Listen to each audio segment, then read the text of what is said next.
అరుణాచలమునందు ప్రదక్షిణము గొప్పది.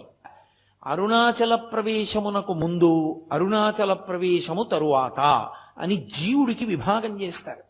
అసలు వీడెప్పుడైనా అరుణాచలం వెళ్ళాడా చూస్తారు. అరుణాచలం వెళ్ళాడు, ఆ జీవుడి స్థాయి వేరు. అరుణాచలం వెళ్ళలేదు, ఆ జీవుడి స్థాయి వేరు. ఇప్పుడు అరుణాచల ప్రవేశం చేశాడు, గిరి ప్రదక్షిణం చెయ్యాలి, ఆ గిరికి ప్రదక్షిణం చెయ్యాలి తాను. ఆ కొండకి ప్రదక్షిణం అంటే శివుడికి ప్రదక్షిణమే.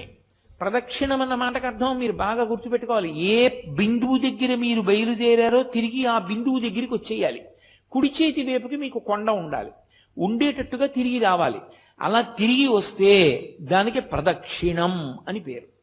ఆయన అన్నాడు, కలియుగంలో ఈ అరుణాచల పర్వతం చుట్టూ ఎవరు ప్రదక్షిణం చేస్తారో వాళ్ళందరికీ కూడా 100 అశ్వమేధములు 100 వాజపేయములు చేసిన